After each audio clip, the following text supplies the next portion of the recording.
Friends, எங்கள் வீட்டில் copy எங்கள் அம்மாவுக்கு சின்ன டம்ளரு, எனக்கு பெரிய டம்ளர் 1/4 லிட்டர். எங்கள் அம்மாவுக்கு 150 ml. இதான் எங்கள் அம்மாவுக்குரிய சர்க்கரை. நாங்கள் சர்க்கரை கொஞ்சமாக தான் சாப்பிடுவோம்.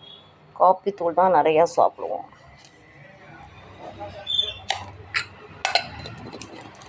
அப்புறம் இது பூஸ்ட் எங்கள் அம்மா கலராக கருப்பாக குடிப்பாங்களா, அவங்களுக்கு வயிறு புண்ணாயிடுங்கிறதுக்காக அவங்களுக்கு மட்டும் பூஸ்ட்டு சேர்ப்பேன். எனக்கு பூஸ்ட்டு பிடிக்காது, அந்த வாசனை அதெல்லாம். அவங்களுக்கு மட்டும் பூஸ்ட் வாங்கி வச்சுட்டு சேர்க்குறேன். அவங்களுக்கு தெரியும் எனக்கு பிடிக்காது, வாசனை பிடிக்காது எனக்கு. இது சன்ரைஸ். நாங்கள் கொஞ்சம் காப்பி தூள் நிறையா போட்டு குடிப்போம், சர்க்கரை கம்மியாக போட்டு குடிப்போம் ஃப்ரெண்ட்ஸ். எனக்கு காப்பி தூள் போடுங்க. போட்டாச்சு. என் ஆற்று ஒன்று தேவைன்னா நான் இன்னும் போடுறேன்.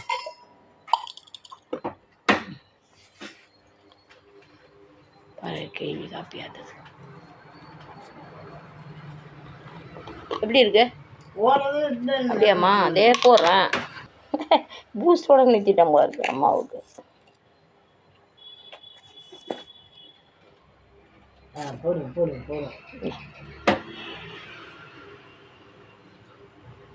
வருமா பாரு கலரு.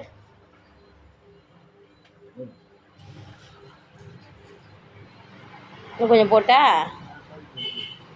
தெரியும் உனக்கு, அது உன் தொண்டையில் இறங்காதுன்னு. பாருங்க என்ன கலராக்கி கழுவி குடிக்குதுன்னு பாருங்க. குடிச்சிட்டு என்ன செய்யறது? கழிய வேண்டியது.